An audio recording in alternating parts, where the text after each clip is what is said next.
Ravissani Live Show. Oferecimento BTG Pactual. Dê um BTG na sua vida. Breton, a sua marca. Riqueza Real. Valores em formato de negócios. Loop Work. Infinitas possibilidades.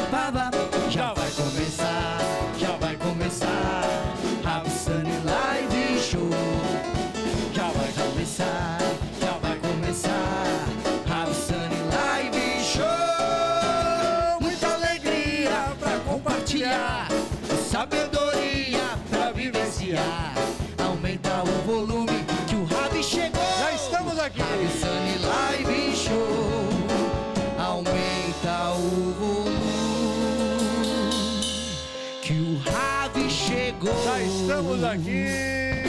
Ravissani Live Show. Boa noite, sorria com alegria. Mais uma edição da Ravissani Live Show no ar. Em rede nacional, por todas as emissoras parceiras. Maestro, que alegria, mais um programa. Mais um, Ravi. E estamos sendo exibidos também pelo YouTube do Instituto Ravissani. Milhões de pessoas nos assistem, maestro. Milhões de pessoas. Que alegria. Muita alegria. Estamos aqui no coração da Faria Lima. Loop Work. Diretamente dos estúdios da Loop Work. Maestro, você sabe qual é o contrário de papelada? Não sei. Pá vestida. Meus amigos, brincadeiras à parte. Estamos próximos da festa de Pessach.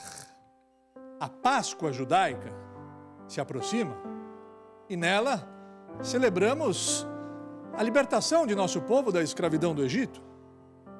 Mas você ainda não está livre até descobrir quem você é. A liberdade não é apenas a ausência de escravidão, fugir do passado e escapar do negativo. A verdadeira liberdade é um estado de espírito por si só. É a capacidade de ser fiel a si mesmo, seu verdadeiro eu, e viver de acordo com seu chamado interior e destino espiritual. Mesmo depois que o inimigo é derrotado, você quer uma vida que não seja definida pelo negativo.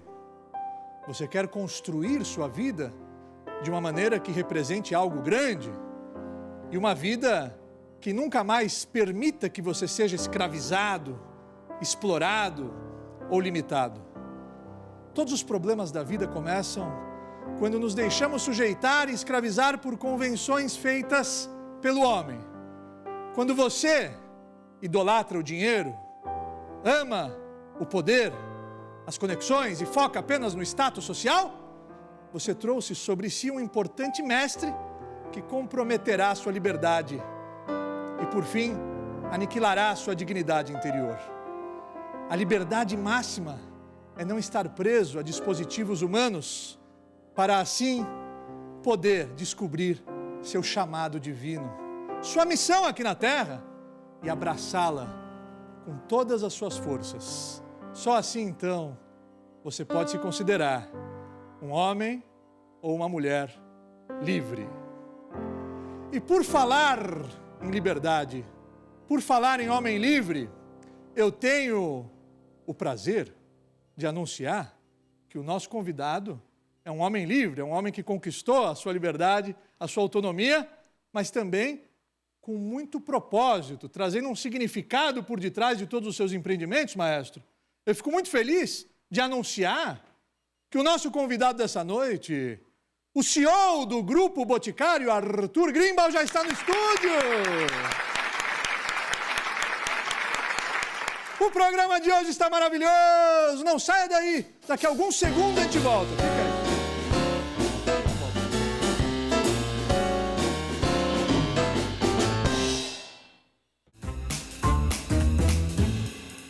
Estamos de volta.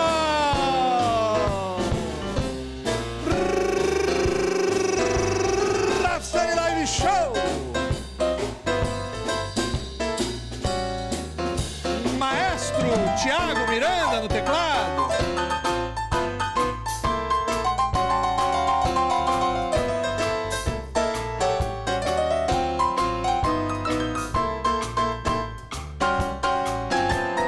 Yuri na bateria.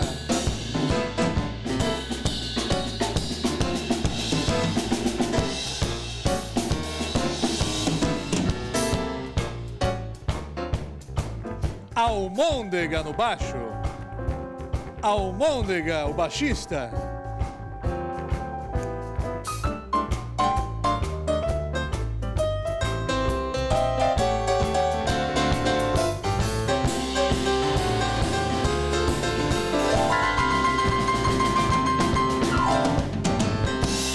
Maestro, que alegria o programa hoje promete. Programa iluminado, programa especial de Pêssach, a Páscoa Judaica. E o CEO do Grupo Boticário já está aqui. Mas chegou o momento de anunciá-lo? Ainda não chegou. Ainda não chegou o momento. Vai chegar. Vai chegar agora. Pode ser agora. Vamos ver.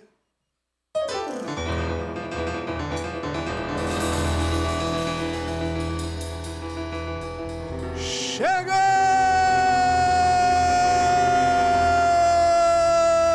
o momento de recebermos o nosso ilustre convidado.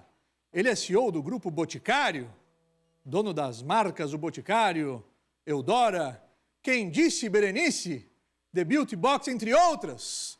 Com 38 anos de casa, pode ser considerado peça fundamental no crescimento e história dessa marca. Arthur Greenbaum, vem pra cá!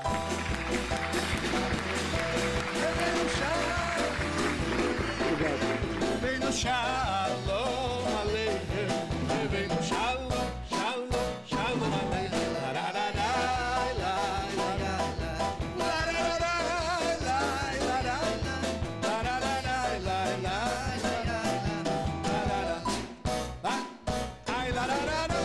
Arthur Greenbaum. É Greenbaum ou Greenbaum? Greenbaum. Greenbaum. Meu irmão judeu, Ashkenazi, descendente de judeus europeus. Poloneses, que sobreviveram os horrores do nazismo. Sim, senhor. É um prazer estar aqui. Prazer com o senhor, é nosso. né? E essa é a história da minha família, sim. Vamos escutar essa história, vamos falar sobre tudo um pouco, depois vamos sentar na mesa de Pêssach e vamos trazer muita luz, muita alegria para a nossa audiência. Estamos sendo exibidos por todas as emissoras parceiras, maestro, mas antes, o programa preparou uma homenagem para ele. Vamos assistir. Sucesso para mim é a possibilidade de você poder escolher o que fazer, como fazer e quando fazer.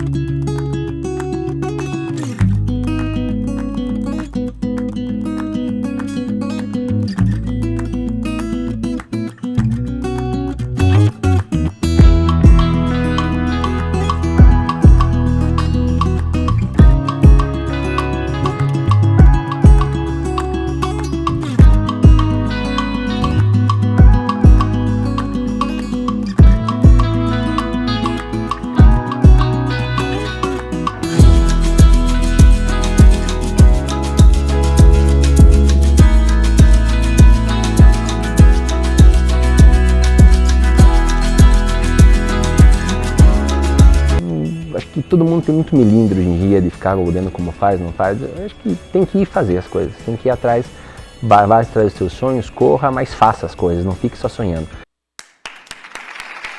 Linda homenagem. Linda homenagem, linda homenagem. Arthur Greenbaum. Bom, antes de falarmos um pouquinho do Arthur, o empresário, vamos falar um pouquinho da sua família, que veio da Polônia, sobreviveu milagrosamente. Conta um pouquinho. Seu pai sobreviveu? Meu pai sobreviveu. Na verdade, meu pai foi partisã, muito jovem. Foi partisã. Partisã. Ele lutou junto com outras pessoas contra o nazismo. Sim, né? a resistência. Na Polônia, a resistência sim. e pela sua sobrevivência. Isso é importante. E nós fomos, na verdade, agraciados com uma das únicas famílias perdão, claro, que saíram inteiras. Né? Saiu meu pai, os irmãos, né? E pai e mãe dele. Uma das né? poucas famílias que conseguiu sobreviver por completo. Aí, milagre. Um milagre. E, na verdade, um ato de muita coragem dele. Sim, né? sim. Dentro disso. Após isso, após a guerra, eles ficaram cerca de 2 anos num campo de refugiados na Alemanha. Na Alemanha. E aí queriam emigrar, né, para a América do Sul. Tentaram o Brasil na sua primeira instância. Sim. Não Já foi- tinham escutado sobre o Brasil? Não sei quanta informação tinha naquela Sim. época, mas na verdade queriam buscar uma vida nova. Né? E dentro disso, então, tentaram o Brasil. Naquele momento não foi possível. Estávamos debaixo do regime de Getúlio Vargas. Verdade. E a entrada de imigrantes judeus não era uma coisa fácil, não era permitida. Verdade. Então eles decidiram ir rumo à Bolívia. Olha, Foram para a Bolívia. Já a família da minha mãe, a família da minha mãe também era de origem polonesa, saiu antes do início da guerra, foi com destino à Argentina, sim. tentar estabelecer a vida lá. Também não era uma vida fácil, época de Perón, e de condições econômicas adversas. Sim. E foram tentar, então, uma vida melhor na Bolívia, em La Paz. Da Argentina foram para a Bolívia. Isso. E foi lá que, então, eles se conheceram. Se conheceram. Mas ambos, a sua mãe pressentiu a família da sua mãe pressentiu que algo aconteceria ou não? Acho que não. Eles saiu foram de forma bem-aventurados antecipada. e partiram para a Argentina inicialmente, antes da guerra estourar. Antes da guerra. Incrível. E você nasce já no Brasil. Eu tenho 2 irmãs que nasceram na Bolívia. Na Bolívia. Ainda. Eles ficaram por cerca de uns 10 anos na Bolívia. Em casa vocês falam espanhol quando você era criança? Minha mãe passou bem os conceitos de Sim, sim. Abuelita. Argentina, Sim. né?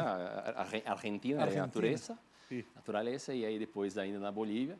Então, minhas duas irmãs nasceram na Bolívia e aí logo depois eles imigraram para o Brasil e eu sou o primeiro brasileiro da minha família. Ah, você é o primeiro brasileiro, mas já em solo brasileiro do Paraná?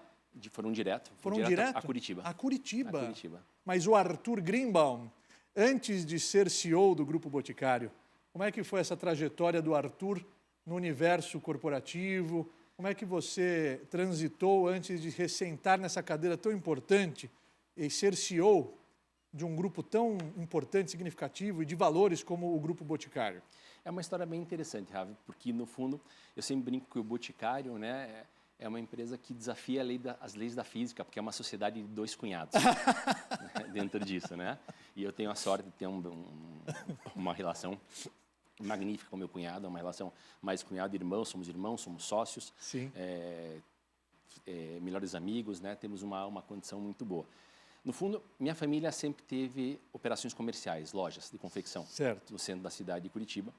O pai do Miguel também tinha, né? O pai dele, na verdade, a origem da família dele é muito semelhante à nossa, só que saiu da Alemanha. Sim. E também foi para La Paz, e La Paz escolheu Curitiba. Sim. Né? E dentro disso, eu brinco que eu tive 3 empregos. Né? Ou seja, o primeiro emprego, meu pai, quando ia ajudar, ele me botava para guardar aquelas bancas de saldos, tipo as promoções que você fazia aberta, e ele falou, fica do lado e não deixa ninguém levar nada daqui. Né? Então, eu tinha fazer uma carinha de bravo lá e ficava. Aí, meu segundo, fui promovido. Aí já, isso eu devia ter uns 9, 10 anos, fui promovido, fui ser porteiro. A gente tinha uma loja infantil, a gente tinha muito fluxo no final do ano, então eu controlava a entrada e saída de pessoas. E aí, logo na sequência, veio minha terceira promoção, fui ser office boy. Quer dizer, primeiro o guarda, depois o guardador de porteiro. banca, segundo porteiro e terceiro office Terceiro boy. officer, foi evoluindo na carreira. Exato, office boy, por quê? Porque no fundo, na época eu queria um aumento de mesada, mas nunca gostei de pedir nada desde pequeno, então eu fiz uma proposta para meu pai dizendo, se me aumenta a mesada, se eu vier trabalhar todos os dias com você aqui, e ele topou na hora. Obviamente, sem abrir mão de estudo, sem abrir mão de inglês, do futebol, do esporte, nada, mas eu tinha tudo, meus claro. horários. E foi aí que eu tive contato ainda mais intenso com esse ambiente chamado varejo, lojas, né? Aí eu me apaixonei por essa história. O fundador do Boticário é o seu tio, Meu cunhado. teu cunhado. Isso, Miguel Kriegsner. Ele é o fundador. Ele é fundador, ele é bioquímico, farmacêutico, foi ele que iniciou o laboratório em 77. E o pai dele também é sobrevivente. O pai dele também é sobrevivente. Também é sobrevivente do Seu local. Jacó. Sim, o seu Jacó. Isso. E como é que foi a sua entrada com 17 anos no Grupo Boticário? Quando você trabalha em família, nem tudo são momentos felizes, às vezes tem algumas rusgas, né? É um grande desafio. Então, e eu tinha algumas discussões com meu pai, muitas vezes, meu tio, que era sócio na loja, de como fazer.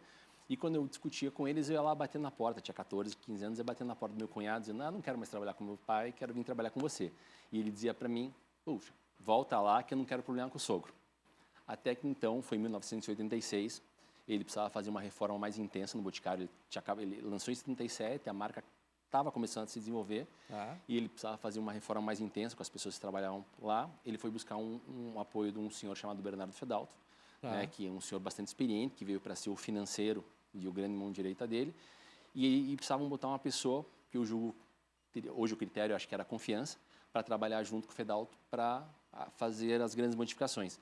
E nisso ele nem falou comigo, ele foi falar com meu pai, se meu pai emprestava para ele, me emprestava para ele um pouquinho. Meu O pai, Arthur.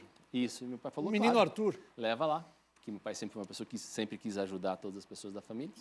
Leva, e eu fui feliz da vida para lá, porque eu tinha tido uma boa experiência no que é varejo, eu brinco varejo raiz, né? Ou seja, que é atendimento, compra, entender consumidor, uma boa experiência iniciada lá. E eu estava indo para um mundo onde que tinha fábrica, que tinha inaugurado em 82, era uma fábrica de 1.000 metros quadrados, mas já era uma fábrica. A questão de uma marca que começava a se desenvolver, um sistema de franchising que estava começando a ser desenhado da melhor maneira, então eu ia ter uma oportunidade de aprender muitas coisas. Então fui feliz da vida para lá. Então assim, eu entrei como assistente financeiro na época, né? E depois fui galgando, assistente financeiro, fui assessor de diretoria, aí depois tive a oportunidade de comandar um projeto muito grande lá de redesenhar toda a operação, que foi a sementinha que é hoje. Quais foram os maiores desafios? Porque começou a expandir já na década de 90, começou a crescer. O sistema de franquias já foi implementado de forma pioneira por vocês. Quais foram os maiores desafios e riscos que vocês precisavam decidir tomar para chegarem aonde vocês chegaram hoje? Acho que tem um que é inerente, acho que todo empresário brasileiro, que é os riscos de você viver num país que nós tínhamos antes, que era com uma cultura inflacionária muito forte. Sim, uma insegurança. Né? Nós vivíamos com inflação de 60% a 70% ao mês, se o senhor recorda disso daí. Então, imagine o que é você fazer um planejamento financeiro, o que é você tentar fazer... Era muito difícil, né? Você planejava de manhã e operava à tarde. Então, acho que isso foi inerente a todas as empresas que conseguiram sobreviver. Acho que tem um lado bastante importante, que foi o cuidado que nós tivemos sempre na implementação das coisas. Nós sempre fomos muito focados em qualidade. Em qualidade, em querermos fazer o melhor que nós podemos, seja em produto, seja em experiência, seja no serviço ao nosso parceiro de negócio, seja ao consumidor, seja nas formas de comunicar. E isso, muitas vezes, leva um tempo. E se você fizer bem feito, te leva a ser o maior, mas não é uma obrigação.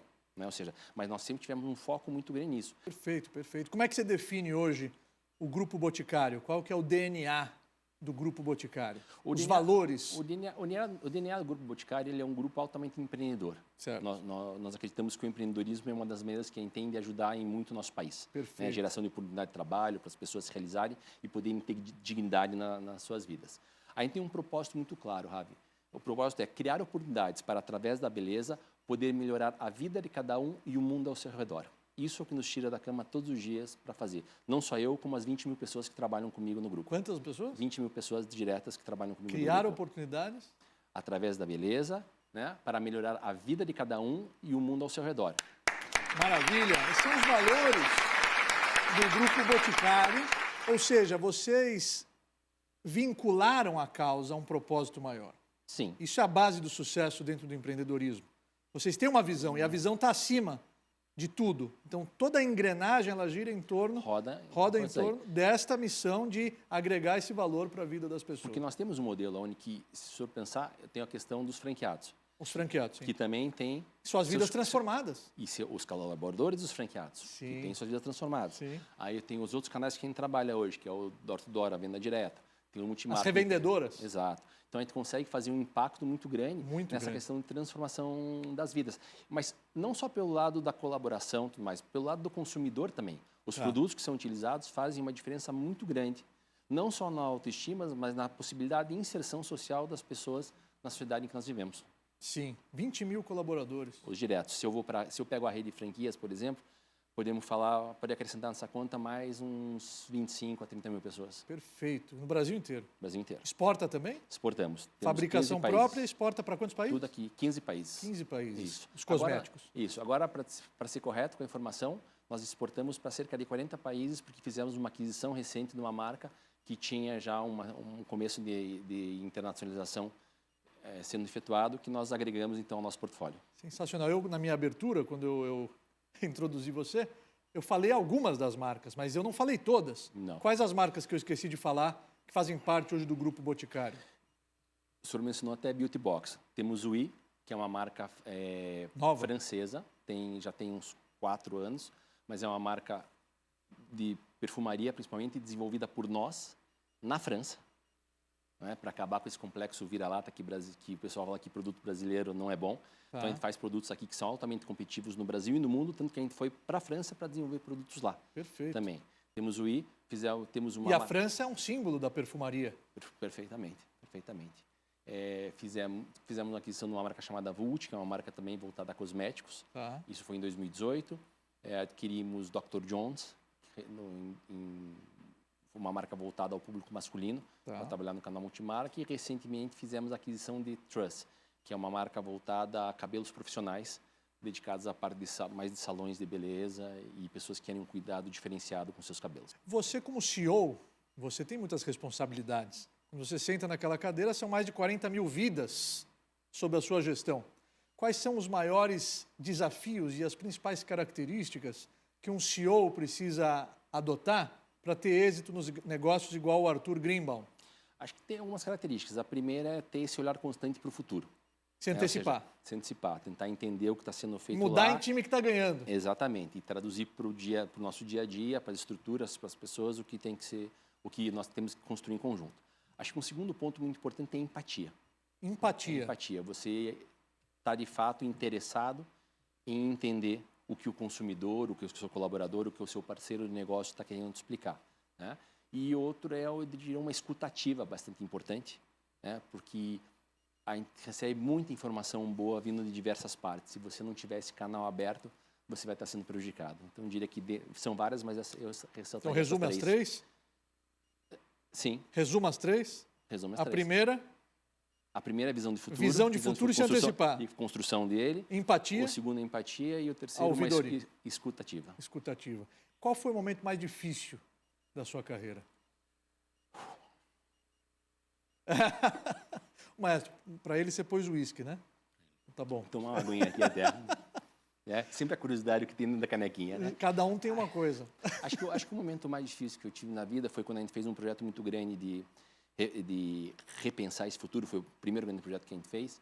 E nisso envolvia uma mudança muito, muito importante das pessoas que estavam conosco até aquele momento. Então, ter que abrir mão de pessoas que te ajudaram durante um bom tempo na sua trajetória, mas que, para frente, a gente não conseguiria ter uma vida conjunta de forma feliz, muitas vezes, porque é exigir delas o que elas não poderiam entregar para você naquele momento. E, do outro lado, elas tentarem enxergar de uma maneira que precisavam participar desse processo. Claro. Para mim, esse momento de decisão e ter que fazer essas conversas de pessoas que você gosta muito foi um momento mais difícil. É um momento difícil. São escolhas, né? Nossa vida é feita de escolhas, decisões. Exatamente. Se você hoje é o CEO, é porque você tomou uma decisão. Você poderia ignorar a oportunidade, você poderia fingir que não ouviu. Você optou em seguir em frente, apesar dos medos e dos receios. Perfeito. Arthur, como é que é a comunidade judaica lá em Curitiba? Curitiba, nós somos uma comunidade... Aqui em São Paulo, acho que é a maior do Brasil. Maior. São Paulo é a maior. Aí depois você tem Rio de Janeiro, depois você tem Porto Alegre, tem Belém, Manaus, mas Curitiba acho que é uma... colocação, acho que é a quarta comunidade do Brasil quarta. hoje. Isso.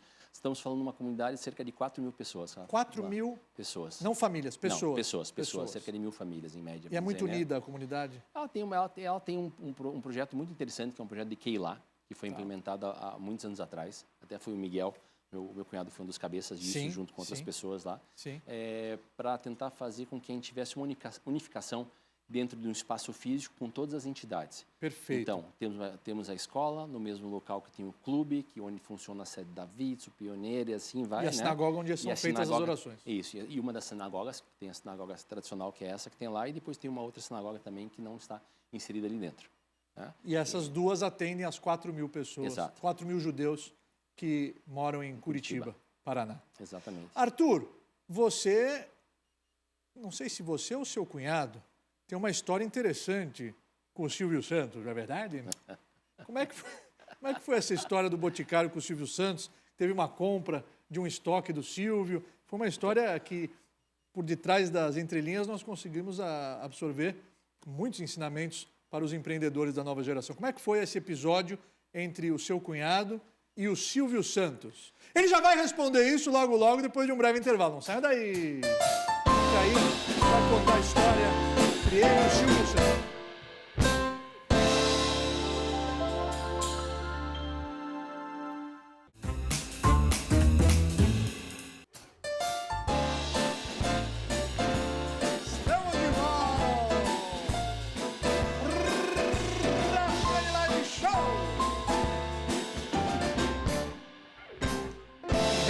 Nacional, por todas as emissoras parceiras. Eu tenho ao meu lado o Arthur Greenbaum, que é o CEO do Grupo Boticário. Arthur, como é que foi essa história com o Silvio Santos? Uma história interessante. Muito interessante. Acho que tem a ver, na verdade, com a questão do empreendedorismo que eu comentei com o senhor, né? O Miguel, quando ele abriu o laboratório, Sim. ele aproveitou também os ensinamentos que ele teve na loja do pai. Sim. Né? E então, em 77, como era o processo de você fazer uma formulação? As pessoas iam com a receita fisicamente até a farmácia, entregavam a receita e ficavam esperando o medicamento ficar pronto para levar para casa. Verdade. Isso Sim. parece muito distante, mas era assim que era feito. Uhum. Então, nesse momento, quando ele montou o laboratório, ele já teve uma visão diferenciada. A gente fala em experiência, né? Faz isso aqui. Ele já tinha, em 77, ele já tinha essa cabeça também. Por quê? O laboratório que tinha era um laboratório que não era no centro da cidade, mas não era numa rua de alto fluxo, mas tinha lugar para você sentar, ar-condicionado, música ambiente, ou seja, era agradável a espera. Ali não era aquele negócio de ficar de pé, apoiar no balcão da farmácia. Então, ele trazia isso. E enquanto as pessoas ficavam esperando, ele decidiu, então, fazer uma oferta de alguns produtos que ele formulou por lá. Era um perfume, uma fragrância chamada O Boticário, né, um frasco branco. Era um creme para as mãos, se não me engano, e um shampoo, né? Ou seja, os três. E teve uma aceitação muito importante. Teve uma aceitação boa que fez com que, então, ele desejasse expandir o negócio. Como ele comprava frascos de vidro de um determinado representante comercial, né, o seu Tavares, na verdade, numa dessas oportunidades, numa visita, o seu Tavares trouxe que tinha alguém que queria se desfazer de um lote muito grande de frascos. De frascos. De frascos. Não falou quem? Não. Um lote muito grande de frascos. Ele falou, nossa, mas por que isso? Ele falou, não, é um cliente meu que eu tenho, quando se você me der o ok, aí eu te conto a história. Ele falou, tenho interesse em olhar, né? Vou ver, né? Curioso, vou ver lá. E chegou lá e essa história, na verdade, leva ele até, então, né, o contato, não pessoalmente com o Silvio Santos, mas com as pessoas que trabalhavam Que com representavam ele, o Silvio. Porque o Silvio Santos, há muito, muito tempo atrás, depois do baú, ele tinha desejo de fazer uma empresa de cosmético. Ele tinha uma empresa chamada Chanson. Ele já tinha esse desejo lá. Isso. E ele tinha começado, ele tinha comprado os frascos e tudo mais, para começar a embalar. Só que nisso veio a oferta para ele ter a oportunidade de montar o SBT. É isso. Então, rapidamente, então, ele tinha de se desfazer do que ele tinha montado para juntar o capital necessário. E nisso, então, estava a oferta dos frascos. Uma boa oferta. Era uma oferta muito grande na época. Né? Mas mesmo assim, abaixo. Ele chegou, não era questão de preço, o Miguel chegou, disse que ele sempre conta, ele falou, olhou lá, falou, é muita coisa. Daí ele fez aquelas propostas, se der para fazer em 12 vezes eu pego, achando que não ia dar. O cara falou, fechado. Quer dizer, ele fez uma proposta para o outro lado não aceitar. Tipo, se for... E aceitaram. Aceitou. E aí, me lembro que encontrava frascos no laboratório, embaixo da escada, da porta do banheiro. Né? E aí veio a ânfora tradicional, que é nosso símbolo hoje. Então veio, né, com posse do molde e tudo mais, que a partir daí nós trabalhamos para esse frasco ser a marca registrada do Boticário. Sensacional. Isso foi muito bom para o grupo, porque ele conseguiu montar esse estoque em condições favoráveis para acompanhar o crescimento da empresa. Algo me diz que na época que ele fez a compra, quando ele chegou e se deu conta de tudo aquilo, ele falou, meu Deus, agora eu preciso vender isso daqui. Claro. E aí... Isso foi uma gasolina. Uma criatividade para criar novos produtos para poder vender. Sensacional. Tanto que na sequência ele fez a abertura da loja no aeroporto Afonso Pena, em Curitiba, que é um atual que não é hoje, que aí a marca começou a ser conhecida tanto para dentro de Curitiba, Sim. que as pessoas iam esperar outras pessoas ali, Sim. como pessoas que vinham visitar Curitiba levavam sempre um presente, uma lembrança para suas casas. Bacana. Agora você falou um ponto, você citou um ponto muito importante ao meu ver, para todo vendedor, para todo empreendedor, para todo empresário, que é a questão da experiência do cliente. O seu cunhado, ele já naquele momento, ele proporcionou uma experiência agradável para aquelas pessoas que estavam esperando. Perfeito. Na tua visão como CEO, qual a importância da experiência do cliente para o sucesso de um grupo? Acho que de qualquer atividade, né, a experiência é fundamental. Por quê? Porque, no fundo, se eu entrego um produto, é importante, eu sei que vou oferecer o benefício, mas vira uma questão muito transacional. Claro. Dentro disso. E quando não pode terminar ali.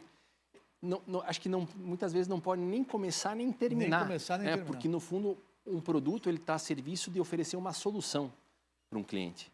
Exatamente. Né? Uma solução. E a solução não vem só através do produto, e sim do atendimento, da curadoria, do ambiente de compra, como ele vai utilizar o produto, do benefício que você oferece. Mas isso também eu aprendi lá na loja dos meus pais. E me diz uma coisa, os jovens que nos assistem e querem começar a empreender na estética, qual é a dica, qual é o conselho que você dá para essa nova geração que quer empreender na área dos cosméticos, assim como vocês? Acho que são extremamente bem-vindos, né? É, claro. É um mercado que, Podem graças a Deus, se unir a por que não? Boticário. Por que não? Pra Com já- ideias já novas, startar produtos, startups com algo que venham. validado, que já foi Sim, nós temos uma aceleradora, inclusive, no grupo, perfeito. né, que é a GB Ventures, que seleciona 8 a 10 empresas por ano para quem presta um auxílio na aceleração, Sensacional. sem nenhum compromisso de investimento. Isso se dá no segundo momento, se houver interesse das partes para olhar. É em Porque a gente- Curitiba? É em Curitiba. Mas ela é em Curitiba, mas ela funciona no Brasil todo, porque na verdade, a gente dá oportunidade para o Brasil inteiro empreender e a gente tem talentos em Curitiba, tem talentos em São Paulo, talentos na Bahia, a gente tem talentos por todo lugar, graças a Deus, para ajudar essas pessoas a empreenderem. Isso é muito dentro bacana, disso. aceleradora.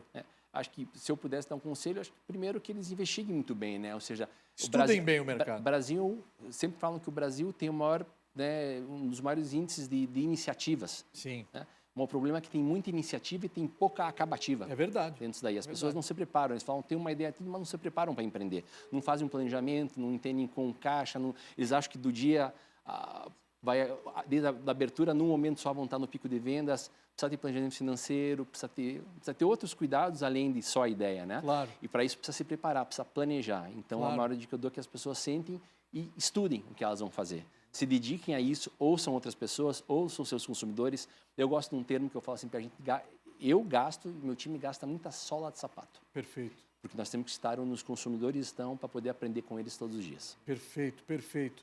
E o mercado é bom. O mercado de cosméticos é muito bom. Principalmente agora com a venda digital, onde você pode chegar até o consumidor final de uma maneira mais rápida, eficiente, você consegue, através de algoritmos, mapear o seu público-alvo. Então, é um produto que colabora, igual falamos, com a beleza, com a autoestima, né? Faz com que as pessoas se sintam bem. Então, aplicando os seus conselhos, tem tudo para essa nova geração prosperar. Tem muito para aprender. Para nós, obviamente, que o digital nos ajuda bastante e trazendo a inteligência do digital, mas nós estamos falando hoje de um grupo, Rafa, que tem mais de 4 mil lojas espalhadas pelo Brasil. Então, a rapidez na aquisição, no atendimento, para nós é uma coisa da nossa história. Sim. Não, o digital ajudou a incrementar isso e incrementou, na verdade, o conhecimento sobre que curadoria nós podemos oferecer aos nossos consumidores. A Boticário já pensou em abrir o capital? Na Já teve algum tipo de... Várias. Várias, né? Várias Toda ofertas. Já teve uma época quase toda semana, hoje em dia é menos. Mas não é uma questão... Por que não? Não é questão de ser contrário ou Familiar. a favor. Acho que cada um tem o seu jeito Sim. de fazer as coisas, né? Sim. Cada um tem as suas escolhas, tem coisas boas e coisas não tão boas em cada um dos modelos. Nós somos uma empresa familiar, mas com muito orgulho de ser uma empresa muito bem administrada. E desde o primeiro momento, o principal quesito era profissionalismo. Perfeito. Né? Ou seja, desde o primeiro momento, entre nós e as pessoas também, né? Sempre fomos muito fortes em cima disso. Tanto que, quando teve os primeiros movimentos de abertura de empresas na Bolsa de Valores, começou a se criar um celeuma no Brasil, Claro. que empresa familiar não servia, e empresa boa é empresa aberta. E eu discutia de peito aberto por quê? Quem tem disso daqui? Vamos bater indicadores, vamos Claro. ver os números e tudo mais. Então, a gente não acredita. A gente acredita que as empresas têm que ser bem administradas. O que não pode ter é uma empresa, né? Que nem nós somos uma empresa de controle familiar e gestão profissional. Sim. O que não dá para ter uma empresa de gestão familiar. Aí não dá. Você falou tudo. É uma arte lidar com as pessoas. E no âmbito familiar é um desafio ainda maior. Hoje, uma empresa ela precisa entender, de uma vez por todas, que todos os clientes, todos os colaboradores, todos os sócios, todos os parceiros são pessoas. Perfeito. Perfeito. Então, se você não aprender a lidar com pessoas, se você não evoluir e conquistar uma inteligência emocional, você vai afundar. Eu conversei com grandes CEOs que quase que o império que a família construiu foi por água abaixo por uma briga de família, né, entre os sócios, entre os primos, entre os irmãos. Eu sempre falo para o meu cunhado, a gente tem a oportunidade de aprender com a história viva. Sim, sim. Vi a sociedade do meu pai com o meu tio, como era muito boa, Sim. ele também viu a sociedade do pai dele em outras coisas, a gente lê bastante, tem contato. Acho que a gente tem que aprender a tirar o melhor Sim. disso para poder estabelecer uma jornada de longevidade para a organização, mas que também traga satisfação para os acionistas. Né? Isso não é incompatível, mas a gente tem que ter, acho que o grande alimento para nós é sempre entender que a visão empresarial está na frente. Nossas vontades pessoais vêm depois. Perfeito, Dentro disso. perfeito. Arthur Greenbaum, CEO do Grupo Boticário, que hoje tem mais de 40 mil colaboradores, e que hoje é uma empresa que, além da marca Boticário, possui outras marcas e vem adquirindo novas marcas no decorrer de sua trajetória. O Grupo Boticário hoje é um grupo que fatura bilhões. Qual é o patamar, quais são as metas para o futuro, aonde o grupo quer chegar, o que o grupo pretende para o futuro próximo, que possa ser revelado aqui para a nossa audiência. Perfeito. Ele já vai responder isso logo, logo, depois de um breve intervalo. Não saiam daí. Fica aí.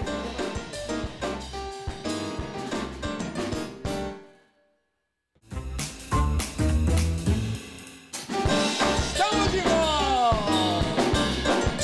Raça Live Show! Eu tenho ao meu lado o CEO do Grupo Boticário, Arthur Greenbaum. Querido Arthur, quais são os planos para o futuro do grupo? Os planos, eu não posso contar Você muita que é o coisa. CEO, você é o CEO da... Me falaram que você é o CEO da companhia. Não, acho que estou lá com outras pessoas que nos ajudam a construir o futuro todos os dias, né? Acho que o que nós conseguimos montar aqui é uma coisa muito única.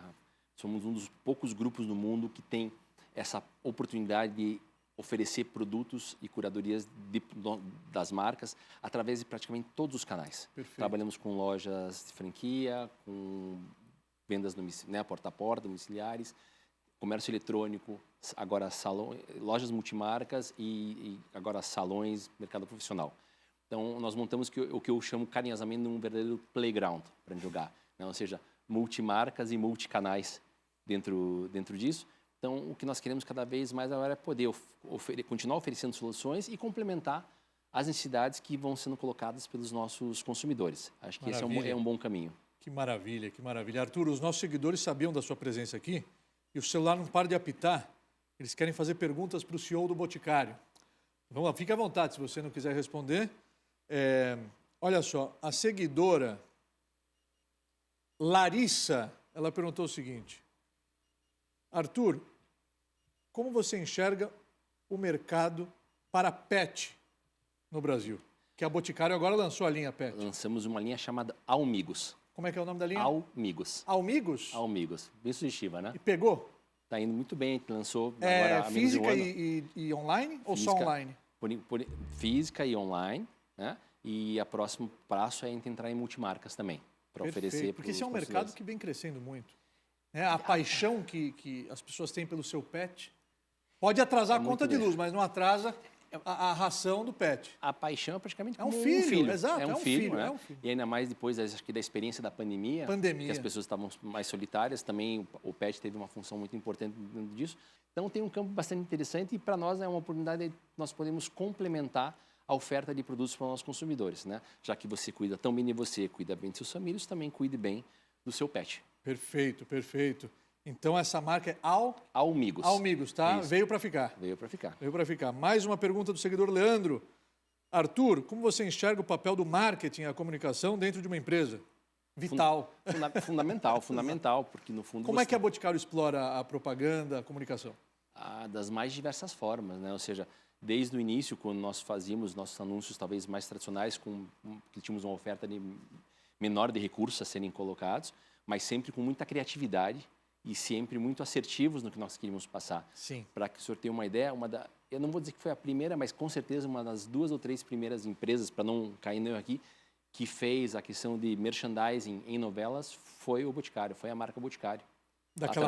De uma forma espontânea. É isso, onde você inseria, na verdade, o produto e o ambiente dentro de um contexto de uma novela. Perfeito. Então, nós somos inovadores desde lá de trás.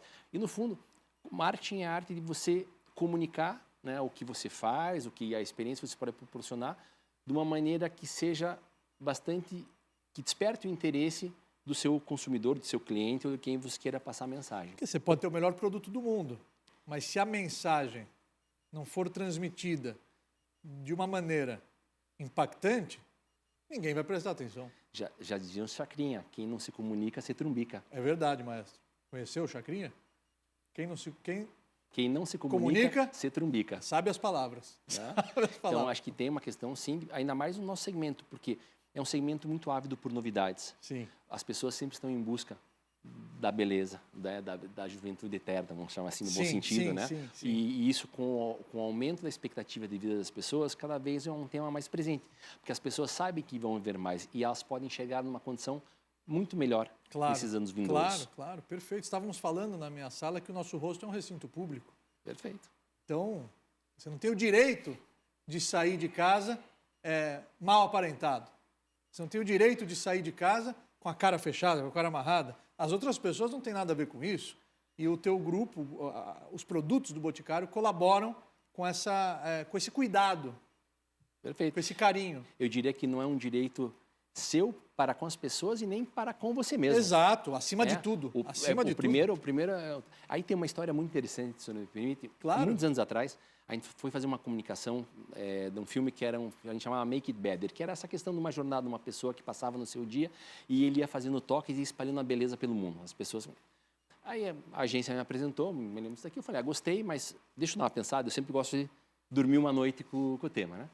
Aí peguei o elevador, era num prédio ali próximo ao Shopping Morumbi, elevador com os seus espelhos. Naquela época eu usava gravata ainda, né? Graças a Deus já deixei de usar no dia a dia isso. Não fico tão elegante quanto o senhor. Muito obrigado. Mas o que acontece sempre que tem um espelho? Tem duas reações, né? A mulher sempre vai passar a mão no cabelo, né? E o homem também, mas quando está de gravata, aquela ajeitada. Ajustar a gravata. Mas não deu outra. Eu entrei no elevador, tal, assim, fui lá, ajeitei minha gravata. Quando eu fiz isso, se estávamos em 7 pessoas no elevador, 5 se arrumaram em alguma coisa, né? Então, quando eu cheguei ao térreo, eu liguei para a agência e falei, está aprovado o filme. Porque eu vi na prática, né, o que estava propondo no filme, validei na prática ali. E é isso, as pessoas, todo mundo sabe que pode ficar melhor hoje em dia. Claro. Né? Sabe que pode, tem condição, então por que não, né? Claro. Não, com ideais nobres, por que não? Não Nós- pode idolatrar o corpo. Não, Mas isso não. com fins nobres, que é o que falamos, é não só benéfico, como é crucial para que você possa alcançar uma alta performance. Uma vez nós fizemos uma experiência, porque tem sempre um grupo de consumidores e consumidoras que falam, não, beleza para mim não é importante, eu não ligo para isso, como todos, né? Beleza. Aí um dia a gente pegou esse grupo e levamos às 10 da noite numa loja de um shopping nosso. Aonde que o shopping estava fechado, a loja estava disponível para elas, essas pessoas, né, que estavam lá. E eram pessoas que, teoricamente, não curtiam, não... Na hora que elas entraram, viram os produtos, que a loja é só para elas, imagina um monte de criança, né, num parque de diversão. Exato. Então não tem, todo mundo é despertado, todo mundo é sensível a isso. Né? Ah, todo mundo é vaidoso. Todo mundo é vaidoso. Todo mundo é vaidoso.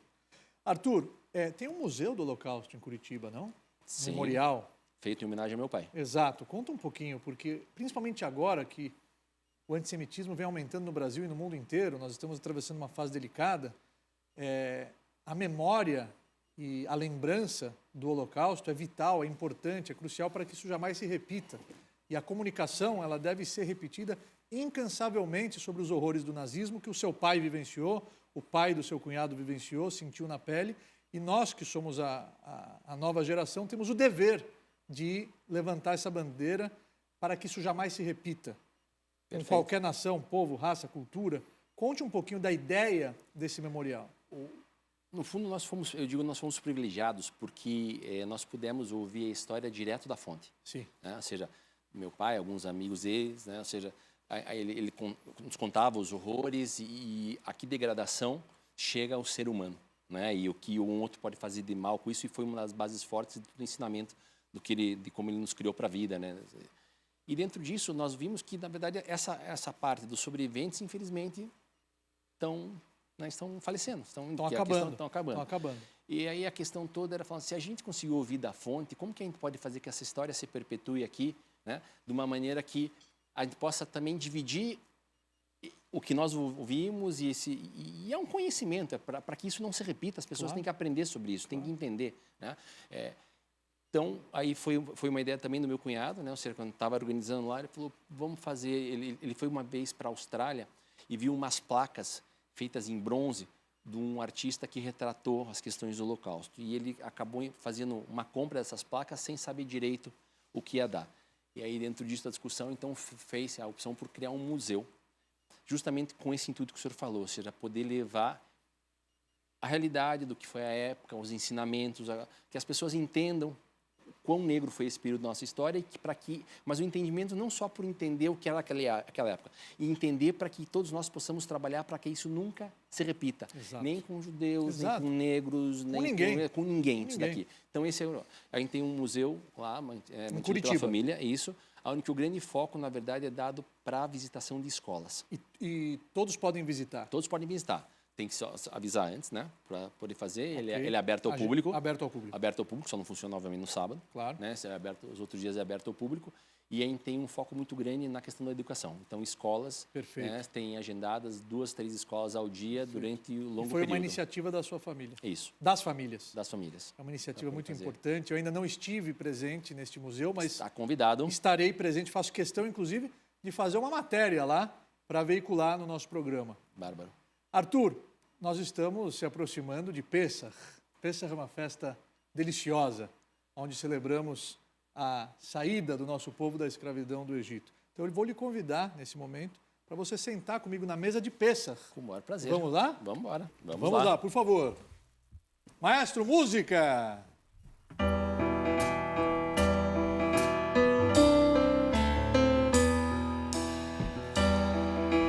Que alegria! Essa mesa especial de Pessach, a Páscoa judaica, Arthur, foi decorada brilhantemente pela Table to You. Está aparecendo na tela todas as redes sociais da Table to You, da querida Debbie Benatar. Que alegria, muito bonita a decoração. E as flores, tradicionais flores dos programas especiais do Asher Dorel.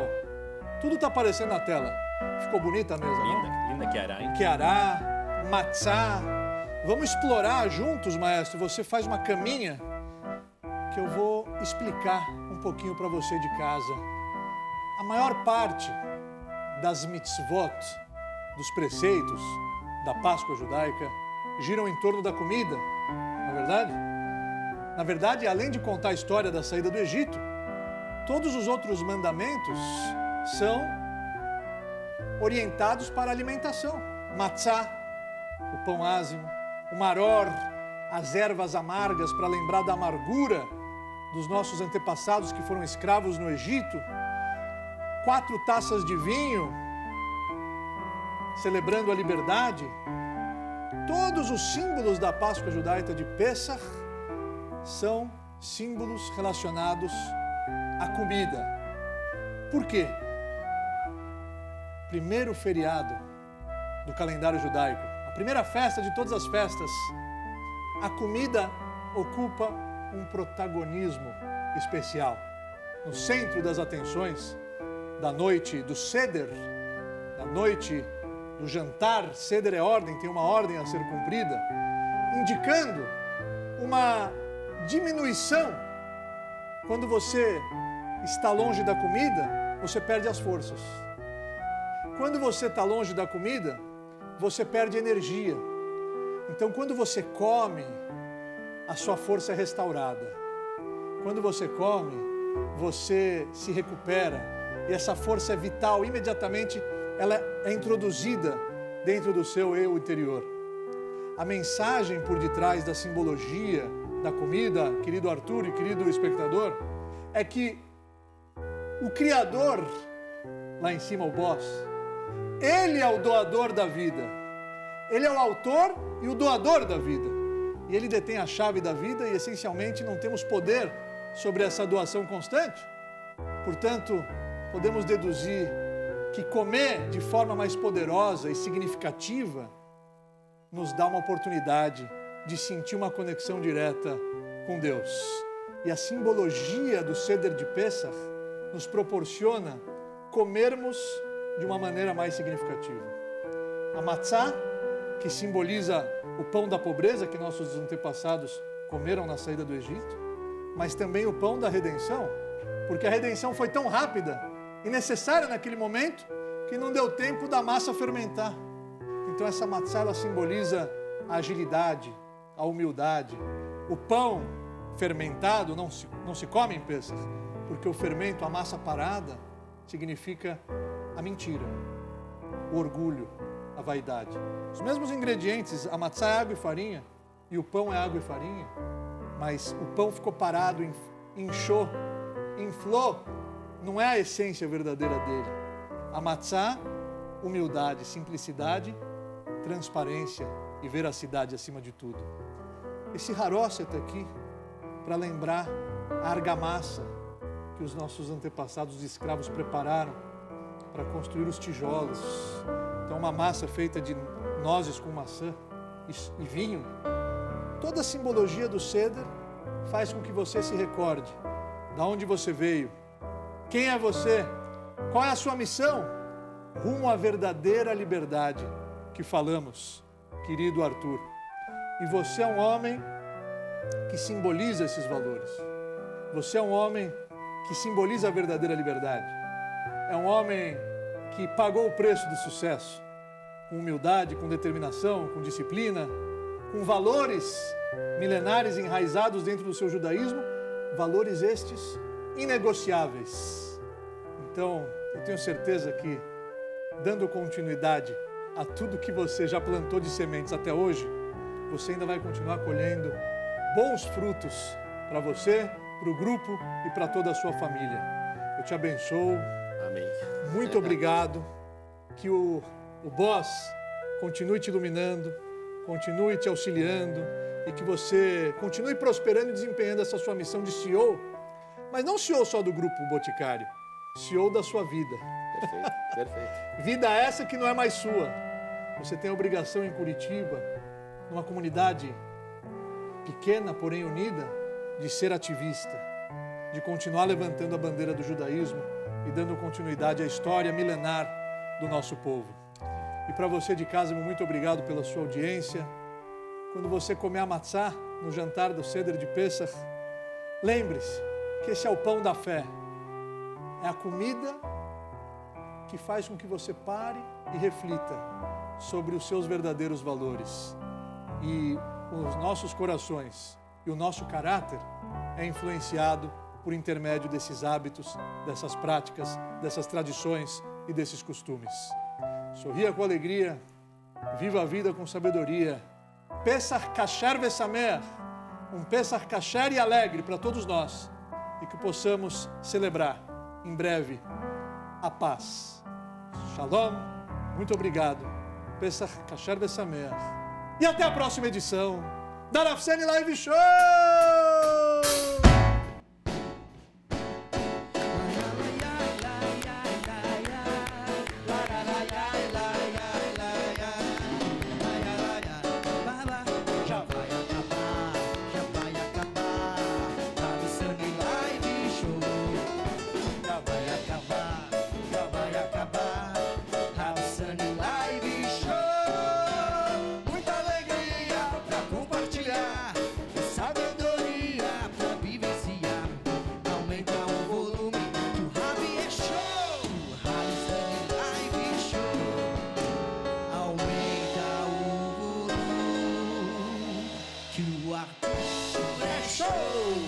O Arthur é show!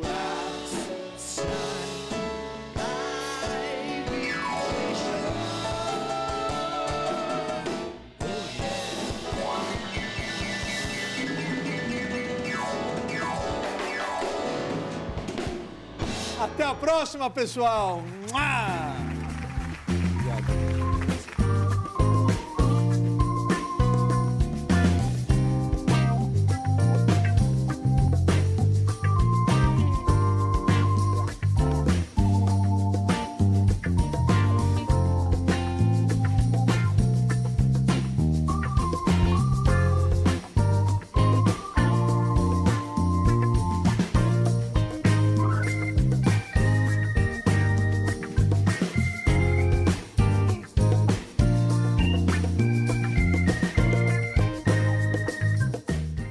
Rav Sani Live Show. Oferecimento BTG Pactual. Dê um BTG na sua vida. Breton, a sua marca. Riqueza Real. Valores em formato de negócios. Loop Work. Infinitas possibilidades.